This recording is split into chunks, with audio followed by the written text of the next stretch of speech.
네. 그러니까 여기 지금 정치 테마주 세 개만 딱 비교해서 보여드릴게요. PM 풍년하고 김동연의 PM 풍년, 그 다음에 한동훈의 그 오늘은 노을 갖고 얘기하고, 네.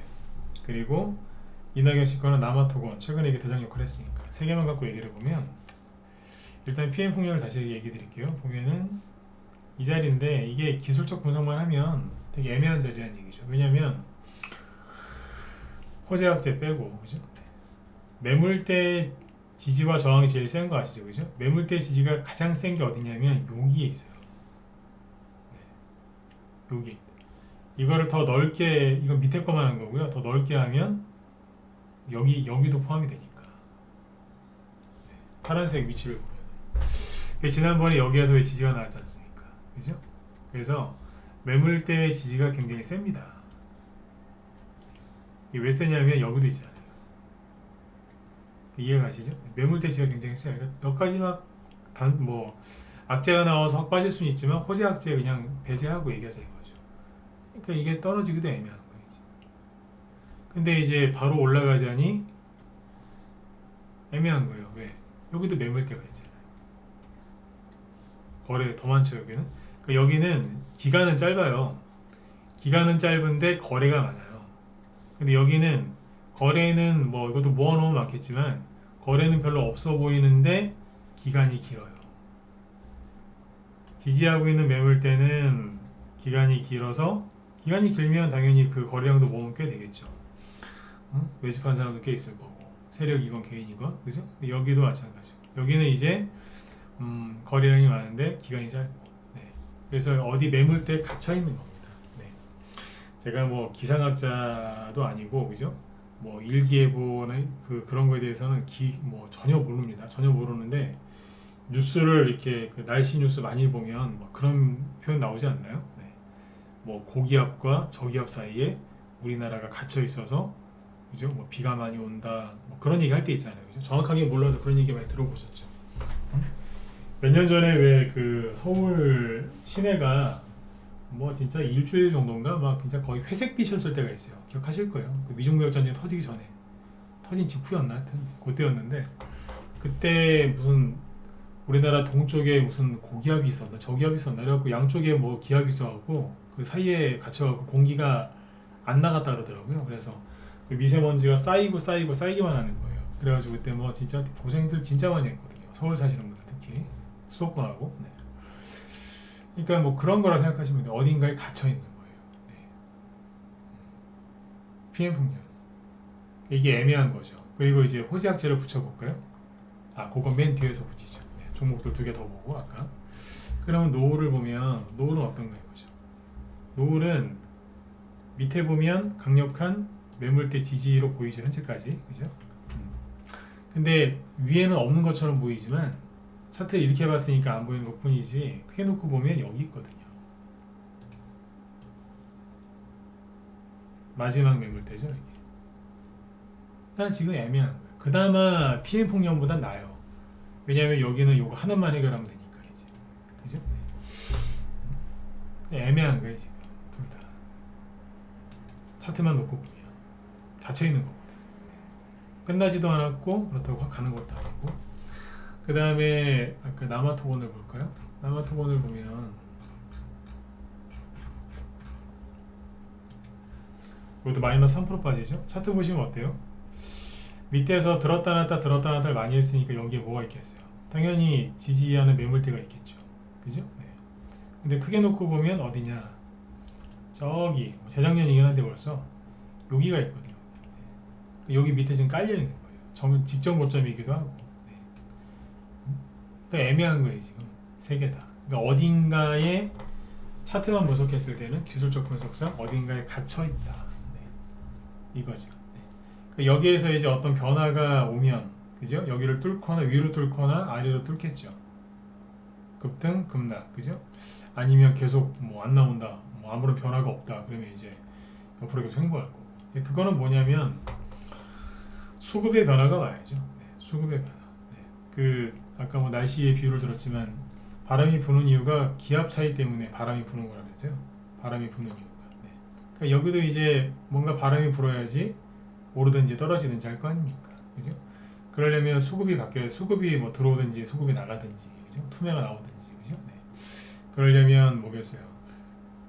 호재 악재가 나오겠죠. 왜냐면 이재명 씨가 지금 그 야당 그죠? 네. 뭐 말 그대로 거대 야당인데 민주당 당대표니까 오늘 이제 검찰 출석을 하니까 뭐 검찰 출석하기 전에도 뭐 이런저런 기사들도 많이 나오고 말들도 많았지 않습니까? 걱정도 많았고 사람들이 비판도 많았고 근데 이제 저번에 말씀드렸지만 한번 또 들어가서 수사를 받고 나면 우리가 일반인들이 모르고 있던 무슨 혐의라든가 의혹이라든가 이런 게 막 또 나올 수도 있거든요. 그죠? 야당 대표니까 뭐 오늘 그 자리에서 뭐 구속하거나 그죠? 뭐 그렇게는 안 할 거예요. 그죠? 구치소로 바로 간다든지 그죠? 네. 옛날 대통령은 뭐 탄핵할 때 그렇게 하던데 지금은 그렇게 하지는 않을 것 같습니다. 네. 그래서 그것까지는 아니겠지만 그죠? 어떤 얘기들이 많이 나오긴 할 것 같아요. 네. 그래서 이제 좀 있으면 이제 지금 9시 한 40분 넘어가고 있는데 10시 반쯤에 출석한다고 하니까 그죠? 오늘 하루 종일 뭐 내일까지도 저는 계속 이 뉴스가 계속 도배가 될 것 같습니다. 네. 이재명 씨 관련돼서. 네. 그러면 이제 그 노이즈 마케팅이라고 하지 않습니까? 그죠? 그러면 이제 이재명 씨한테 뭐 새로운 의혹이나 뭐 혐의라든가 뭐 그런 게 나오고 막 그러면은 이제 반사이익을 얻는 게 있겠죠. 그게 누구였어요? 방금 말씀드린 이제 세 명의 정치 테마주가 반사이익을 얻겠죠. 그죠? 네. 그래서 이쪽의 테마주들이 급등하거나 급락할 수도 있습니다. 근데 여기서 이제 급등한다, 급락한다 둘 중에 하나만 말해드려야지 맞는데 왜 조심스럽게 두 가지 표현을 다 썼냐면 무슨 얘기가 나올지 정확히 모르니까요. 그렇잖아요, 그죠? 검찰 조사 받으러 갔는데 뭐 이재명 씨한테 유리하게 될 수도 있고 아닐 수도 있고, 그죠? 그걸 100% 모르니까 표현은 이렇게 했는데 뭐 상식적으로는 뭐 좋은 얘기 나오겠습니까, 그죠? 네. 수사를 뭐 열심히 했을 것 같은데, 그죠? 그럼 뭐라도 또 있겠죠. 네. 그러니까 이재명 씨한테 불리한 쪽으로 갈 가능성이 매우 높으니까 그래서 이 세 명의 정치인 테마주들은 앞으로 더 긍정적일 거라고 봅니다. 네. 다만 매물대에 위아래로 다 갇혀 있으니까 여기서 만약 지금 매수할 때는 굉장히 신중해야죠. 지금 매수할 때 노을이나 PM풍년 제 지금 얘기를 듣고 노을이나 PM풍년이나 남아토건을 사야 되나 말아야 되나 뭐 그런 생각들 하실 수 있는데 이거는 그러니까 이 자리에서는 신중하게 생각을 해야 되는 거예요. 옛날에는 10년 전에 15년 전에 주식시장이 괜찮을 때는요 여기서 급등 나오면 무조건 목표가가 뻔했어요. 앞에서 이만큼 올라왔죠? 그럼 그 다음에도 이만큼은 갔어요. 기분 좋으면 더 가고요. 네. 근데 요즘에는 안 그래요. 네. 그럴 때도 있어요. 근데 안 그런 경우가 훨씬 많아요. 옛날에는 이제 만약에 급등을 했죠. 그다음에 돌리다가 급등을 하잖아요. 그러면 어마어마하게 많이 가요. 최소한 앞에서 올라온 것만큼은 갔어요. 근데 요즘에는 잘 안 그래요. 어느 정도냐면 비율로 얘기하면 옛날에 만약에 이제 이런 게 10개 나왔다. 10개 이런 차트 10개 나왔고 실제로 급등하다 그러면 7개, 8개 장만 좋으면 진짜 9개는 다 이런 식으로 갔어요. 네. 왜 알파벳 N자 형태 있잖아요. 네. 앞에서 올라간 것만큼 뒤로 간다. 근데 지금은 이런 게 많아요. 되게 잘 만들어놨는데 살짝 머리만 내밀고 훅 내려오는 경우도 있어요.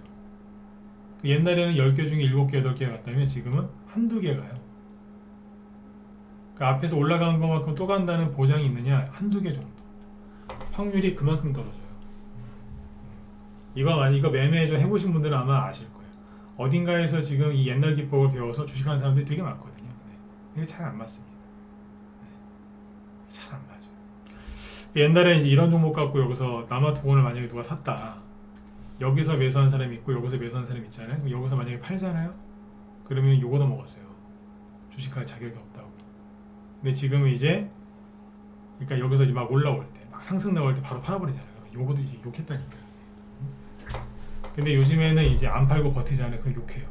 안 팔고 뭐 했냐고. 그러니까 세상이 바뀐 거죠. 살짝 올라올 때 좀 파시는 게 정신 건강에 좋다 이거예요.